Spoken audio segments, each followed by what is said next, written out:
જય શ્રી કૃષ્ણ ભક્તજનો, આજે હું તમને એક સરસ મજાનો પ્રસંગ સંભળાવી રહી છું. તો ચાલો આપણે આ પ્રસંગ સાંભળીએ. અને એ પ્રસંગનું નામ છે ભક્તસાર. તો ચાલો આપણે સાંભળીએ. દક્ષિણ ભારતમાં તિરુમંડીમે નામનું એક અતિ પ્રાચીન તીર્થસ્થાન આવેલું છે. આ સ્થાનની અંદર એક ઋષિ દંપતી રહેતું હતું. ઋષિનું નામ ભાર્ગવ હતું, પત્નીનું નામ હતું કનકાવતી.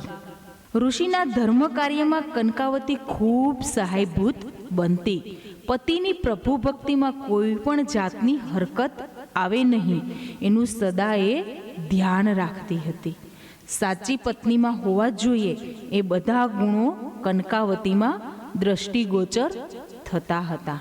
કનકાવતીએ એક દિવસ ભક્તસાર નામના એક પુત્રને જન્મ આપ્યો. જન્મથી જ પુત્ર ભારે તેજસ્વી ને પ્રતાપી જણાયું.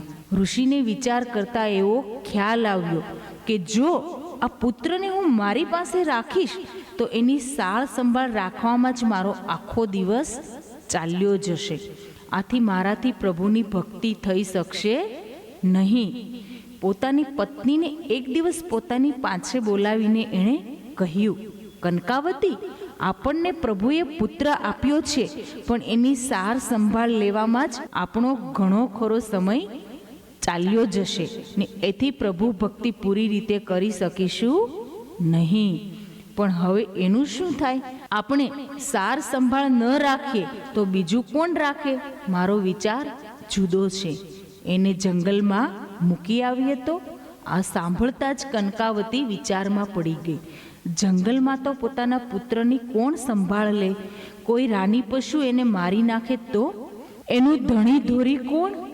આવા જાત જાતના પ્રશ્નો કનકાવતીના મનમાં થઈ આવ્યા.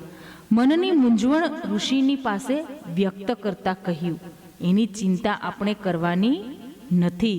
એની સંભાળ ભગવાન નારાયણ લેશે. જેણે આપણને પુત્ર આપ્યો છે એ જ સંભાળ લેશે. મને ભગવાન પર પૂરેપૂરો વિશ્વાસ છે. કનકાવતીને તેની ભક્તિમાં પૂરો વિશ્વાસ હતો. પોતાના પતિને ઈશ્વરનો સાક્ષાત્કાર થયો હતો એ વાતની પણ એને ખબર હતી. આથી એણે પતિની આ વાતને કશો વિરોધ કર્યો નહીં. જે સ્થાનની અંદર આ લોકો રહેતા હતા એ સ્થાનની પાસે સરકોંડ નામનું એક ગાઢ જંગલ આવ્યું હતું. ઋષિની ઈચ્છા પુત્રને આ જંગલમાં મૂકવાની હતી. બીજે જ દિવસે છોકરાને એ જંગલની અંદર વૃક્ષ નીચે મૂકી દીધો. છોકરો તો એ વૃક્ષ નીચે પડ્યો રમવા લાગ્યો. ભગવાન વિષ્ણુને આ વાતની ખબર પડી. તરત જ એમણે લક્ષ્મીજીને પોતાની પાસે બોલાવ્યા અને કહેવા માંડ્યું, લક્ષ્મીજી, આજે તમારે માથે એક મોટી જવાબદારી આવી પડી છે. એવી તે શી જવાબદારી છે? લક્ષ્મીજીએ પૂછ્યું. આપણા ભક્ત ભાર્ગવે એમના પુત્રને એક જંગલની અંદર મૂકી દીધો છે. એની સંભાળ આપણે લેવી જ જોઈએ. એ ભક્તસાર પણ મારો એક મોટો ભક્ત થવાનો છે, એટલે આપણે એને ભૂખથી મરવા દેવો જોઈએ નહીં. આથી તમારે એને રોજ ધવરાવવા જવું પડશે. આ વાત સાંભળીને લક્ષ્મીજીને મનમાં એકદમ હર્ષ થઈ આવ્યો. એમણે કહ્યું, ભક્તની એવી સેવા કરવાનો અવસર વારંવાર સાંપડતો નથી. જરૂર ધવરાવવા જઈશ. પછી લક્ષ્મીજી જંગલમાં પડેલા બાળકને ધવરાવવા લાગ્યા. સાર સંભાળ પણ લેવા લાગ્યા. આ રીતે દિવસો ઉપર દિવસો પસાર થવા લાગ્યા. એવામાં એક દિવસ આ રસ્તે થઈને એક પારધી નીકળ્યો. એ પારધીનું નામ હતું તિરુવાડન. એની સાથે એની પત્ની પંકજવલ્લી પણ હતી. બંને જણ લાકડા કાપવા નીકળ્યા હતા. ચાલતા ચાલતા તેઓ આ વૃક્ષ નીચે આવી પહોંચ્યા. ઝાડની નીચે બાળકને એકલું પડેલું જોઈને એમના આશ્ચર્યનો કોઈ પાર ન રહ્યો. એમને મનમાં પ્રશ્ન થયો કે અહીં જંગલમાં આ બાળક આવ્યું ક્યાંથી? શું કોઈ નિર્દય માતા દ્વારા ત્યજાયેલું હશે? પારધી બાળક તરફ જોઈ રહ્યો. પછી પત્નીને પૂછ્યું, હવે આપણે શું કરીશું? પંકજવલ્લીએ જવાબ આપ્યો, આપણે આ બાળકને આપણે ઘેર લઈ જઈએ. ઈશ્વરે આપણને એકેય સંતાન આપ્યું નથી. સંતાન વિના આપણું ઘર સાવ સૂનું સૂનું લાગે છે. મને પણ સંતાનની ખૂબ ઝંખના હતી. પ્રભુ કૃપાથી એ પૂરી થશે. પત્નીની આ વાત સાંભળીને પતિને મનમાં ખૂબ હર્ષ પામ્યો. તેણે પણ પોતાના તરફથી ખાતરી આપતા કહ્યું, તું એની સાચી માતા બનીશ તો હું એનો સાચો પિતા બનીને પિતાની ખોટ જણાવવા દઈશ નહીં. આ ભક્તસારને લઈને બંને પોતાને ઘેર પાછા આવ્યા. પણ આ બાળકમાં એમણે એક ખાસ વિશેષતા જોઈ. પંકજવલ્લી એને ધવરાવવા લાગી તો એને ધાવ્યો નહીં. આ જોઈને પંકજવલ્લીને ખૂબ નવાઈ લાગી. એને થયું કે કોઈ બીજી સ્ત્રીને બોલાવવું અને એની પાસે આ બાળકને ધવરાવવું. આથી એણે પોતાની બાજુમાં રહેતી એક બીજી સ્ત્રીને બોલાવી. પણ પેલો બાળક એને પણ ધાવ્યો નહીં. આ લોકોને ક્યાં ખબર હતી કે આ બાળક તો ખુદ લક્ષ્મીજીને ધાવ્યો હતો. પછી તે સામાન્ય સ્ત્રીને કઈ રીતે ધાવે? તેઓ અજ્ઞાત હતા, એટલે મૂંઝાઈ જાય એ સ્વાભાવિક છે. પંકજવલ્લીએ પોતાના પતિને આ વાત જણાવીને પૂછ્યું, હવે શું કરીશું? જો આ સ્થિતિ લાંબો સમય ચાલુ રહેશે તો અંતે બાળક ભૂખથી મરી જશે. પતિએ જવાબ આપ્યો, મને એક વિચાર સૂઝી આવે છે. શું વિચાર?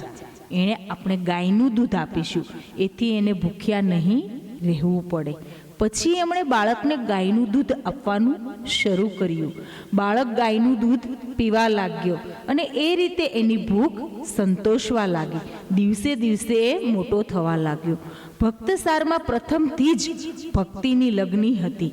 આથી જ એને સંસાર પ્રત્યે આસક્તિ રહી નહોતી. રમવામાં તેને સહેજ પણ આનંદ આવતો નહીં. એણે પોતાના પિતાને પણ એકવાર કહી દીધું કે મને જેટલો રસ અને આનંદ પ્રભુની ભક્તિમાં અને ધર્મશાસ્ત્રોમાં આવે છે એટલો આનંદ બીજા કશામાં આવતો નથી. ભક્તસારના દિલને પિતા દુભાવવા માંગતા નહોતા. એમને મનમાં થતું કે હું તો આખી જિંદગી અંધારામાં અથડાયા કર્યો છું. ધર્મ શું છે એ વાતની ખબર પણ નથી. આ પુત્રને ધર્મિષ્ઠ બનાવવું તો મારા જેવો મૂઢ કોણ ગણી શકાય? ધર્મશાસ્ત્રનો અભ્યાસ વધે એવી અનુકૂળતા મારે એને જરૂર કરી આપવી જોઈએ. આથી એ અભણ છતાં ધર્મ ભાવનાવાળા પિતાએ પોતાના પુત્રને ભણાવી બધી જ સાનુકૂળતા કરી આપી. બાળક તો મૂળથી જ ભણવામાં તેજસ્વી હતો. એની ગ્રહણ શક્તિ સૌ કોઈને આશ્ચર્યમાં નાખી દે એવી અદ્ભુત અને અલૌકિક હતી. એની વિદ્વતા અજોડ હતી. આથી જ ઘણી નાની વયમાં એણે ઘણા ધર્મશાસ્ત્રોનો ઊંડો અભ્યાસ કરી લીધો.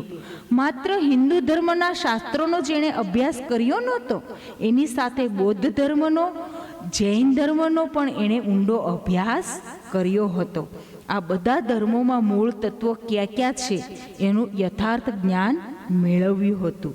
દિવસે દિવસે એમની ભક્તિ ઉત્તરોત્તર વધતી ચાલી.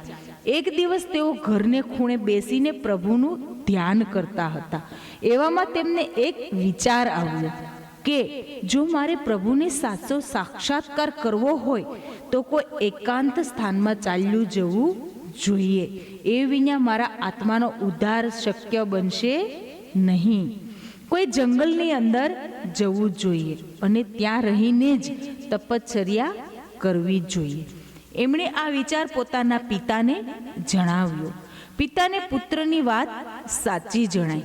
પિતાએ જવાબ આપ્યો, બેટા, તારો વિચાર સર્વથા યોગ્ય છે. તું ખુશીથી કોઈ એકાંત સ્થળે જા અને ત્યાં જઈને પ્રભુની તપશ્ચર્યા કર. એથી તારા આત્માનો ઉદ્ધાર થશે.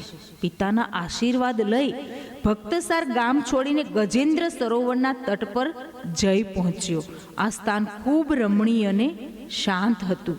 ખટપટિયા સંસારની કોઈ જાતની ધમાલ ત્યાં નહોતી. ચારેય બાજુ પ્રકૃતિનું અદ્ભુત સૌંદર્ય પથરાયેલું હતું. આવા સ્થાનમાં રહીને ભક્તસારે પોતાનો અભ્યાસ કરવા માંડ્યો. અભ્યાસની સાથે સાથે પ્રભુની ભક્તિ પણ કરવા માંડી. એમની ભક્તિ ઉત્તરોત્તર વધતી જતી હોવાથી એક દેવતા એમના પર પ્રસન્ન થઈ ઉઠ્યા. એક દિવસ ભક્તસાર પ્રભુના ધ્યાનમાં બેઠા હતા. એવામાં એક દિવ્ય પ્રકાશ એમની સામે પ્રગટ થયો. એ પ્રકાશમાંથી એક મનોહર આકૃતિ ઊભી થઈ. ભક્ત સારને કહેવા લાગી, હું સ્વર્ગનો એક દેવતા છું. તારી ભક્તિ જોઈ તારા પર અત્યંત પ્રસન્ન થયો છું. તારે જે કંઈ વરદાન મારી પાસેથી માગવું હોય તે માગી લે. ભક્ત સારે દેવતાને જવાબ આપ્યો, આપ મને મારું વરદાન નહીં આપી શકો એવી મને ખાતરી છે, એટલે કે આપની પાસેથી હું વરદાન માગવા ઈચ્છતો નથી. દેવતાને આ સાંભળી મનમાં ખૂબ આશ્ચર્ય થઈ આવ્યું. આમ બોલનાર આ પહેલો જ પ્રભુ ભક્ત હતો. દેવતાએ ફરીવાર ભક્ત સારને કહ્યું, તારું કહેવું સાંભળી મને મનમાં ખૂબ આશ્ચર્ય થાય છે, પણ તું વરદાન કેવું માગવા ઈચ્છે છે એ તો કહી સંભળાવ, તો જેથી ખબર પડે. ભક્ત સારે કહેવા માંડ્યું, આપ મને મુક્તિ અપાવી શકશો? દેવતા શો જવાબ આપે? એણે કહ્યું, ના ભાઈ, મુક્તિ અપાવી એ તો મારા હાથની બહારની વાત છે. તો મને મૃત્યુમાંથી આપ બસાવી શકો એમ છો? એ પણ શક્ય નથી. જે જન્મે છે તેનું મૃત્યુ તો પામવું જ પડે છે. એટલે જે વાત પણ મારા ગજા બહારની છે. જો આ વસ્તુઓ આપ મને અપાવી શકો એમ ન હો તો મને કોઈ અન્ય વસ્તુની અપેક્ષા નથી. મારે તો આ બે વસ્તુઓ જ જોઈએ છે, પણ આપ એ આપવા અસમર્થ છો, એટલે આપની પાસેથી વરદાન માગવાનો કશો જ અર્થ નથી. આમ ભક્તસારની ભક્તિનો આશય કોઈ ભૌતિક સિદ્ધિ મેળવવાનો ન હતો. એને તો આત્માનો સાચો ઉદ્ધાર કરવો હતો અને આથી તેને પરમાનંદની પ્રાપ્તિ જોઈતી હતી. અને એક નારાયણ વિના કોઈ જે આપી શકે એમ ન હતું. પ્રભુની ભક્તિ સાથે એમણે કેટલાક ધર્મગ્રંથો લખ્યા હતા. એમના ધર્મગ્રંથો એવા તો સુંદર હતા કે લોકો એમના એ ગ્રંથોની ભારે પ્રશંસા કરવા લાગ્યા. એક દિવસ એક પંડિત એમની પાસે આવ્યો ને એ ગ્રંથોનું શ્રવણ કર્યું. શ્રવણ કર્યા બાદ એમણે તો ગ્રંથના ખૂબ જ વખાણ કરવા માંડ્યા. પણ એ વખાણ સાંભળીને ભક્તસારના મુખ પર આનંદનો એક પણ ભાવ પ્રગટ થતો પંડિતને જણાયો નહીં. ઉલટું આનંદને બદલે ખિન્નતા પ્રસરેલી જણાય. આથી પંડિતને ખૂબ નવાઈ લાગી. તેણે ભક્તસારને કહ્યું, આપના ગ્રંથો ખરેખર સુંદર છે. આથી જ અમે એ ગ્રંથોની પ્રશંસા કરીએ છીએ. આપની વિદ્વતા તેમાં પૂર્ણ રીતે સ્પષ્ટ થાય છે. પણ આપ એ પ્રશંસા સાંભળીને પ્રસન્ન થવાને બદલે ખિન્ન કેમ થાવ છો એ જ વાત અમને સમજાતી નથી. ભાઈ, આવી પ્રશંસા સાંભળીને ભક્ત ઘણીવાર પ્રભુ ભક્તિને વિસારી દે છે. કીર્તિના મોહમાં વૈરાગ્ય જેવી સાચી અને સરવાળી વસ્તુને ભૂલી જઈને પ્રસિદ્ધિમાં એ ફસાઈ જાય છે. એની ભક્તિને ભૂલી જાય છે. ઉદ્ધાર કરવાને બદલે પોતાની કીર્તિ હજી કેમ લોકોમાં વિશેષ ફેલાય એ જ વાતનો પછી વિચાર કરતો થઈ જાય છે. આ વસ્તુ સાચી સાધના માટે એક મોટો વિઘ્નરૂપ છે. પણ મારે આમાંથી કશો જ રસ્તો શોધી કાઢવો પડશે અને જો ભગવાનની ઈચ્છા હશે તો આવતીકાલે જ હું એનો અમલ કરી દઈશ. પંડિતને સમજ ન પડી ભક્તસાર કયો રસ્તો લેશે. બીજો દિવસ થયો. ભક્તસાર સવારમાં વહેલા ઉઠ્યા. સૂરજ ઉગવાને હજી ઠીક ઠીક વાર હતી. પાછલી રાતનું અંધારું ચારે પાંચ જણાતું હતું. ભક્તચાર પોતાની ઝૂંપડીથી પૂર્વ દિશાએ ચાલવા લાગ્યા. એ દિશાએ કાવેરી નદીની આવી હતી. નદીને કાંઠે આવીને ઊભા રહ્યા. ધીમેથી પોતાને ખભે રહેલી એક જોળી ઉતારી. એ જોળીની અંદર એમના પુસ્તકો હતા. એમણે એક પછી એક પુસ્તક હાથમાં લઈને કાવેરી નદીના જળના પ્રવાહમાં ફેંકવા માંડ્યા. બધા જ પુસ્તકો એ રીતે ફેંકી દીધા અને પછી તેઓ બોલવા લાગ્યા, હે પ્રભુ, મારા જ્ઞાનના અભિમાન જેવા આ પુસ્તકો જળ પ્રવાહમાં પધરાવીને હું એક પ્રકારની નિરાંત અનુભવું છું. મારી વિદ્વતાના પ્રતીક સમા આ પુસ્તકોએ મારામાં એક જાતનો અહંકાર પહેર્યો હતો. મારી વિદ્વતા કેવી અગાધ છે, મારું જ્ઞાન કેવું અદ્ભુત છે, મારામાં કાવ્યો લખવાની કેવી શક્તિ છે એવા જ અભિમાનને અહંકાર ભર્યા વિચારો મને રોજ આવતા હતા. આ વિચારોથી ભક્તિ કરવાની વૃત્તિ કંઈક અંશે શિથિલ બની હતી અને એટલા પ્રમાણમાં હું તારું સ્મરણ ઓછું કરી શકતો. પણ આજે એમાંથી હું મુક્ત બનું છું. મને લોકપ્રિય થવાનો કોઈ ઉમંગ નથી. એવી લોકપ્રિયતા અને કીર્તિ મેળવવા જતાં હું સાચા વૈરાગ્યને ખોઈ બેચતો હતો. એ સત્ય મને સમજાયું છે અને એથી જ આજે મારા આ સર્વ પુસ્તકોનો ત્યાગ કરીને કાવેરી નદીના નીરમાં પ્રેમથી પધરાવું છું. એટલું કહીને તેઓ ત્યાંથી પાછા ફર્યા. પણ એમના બધા જ પુસ્તકો નદીના જળમાં ડૂબ્યા નહીં.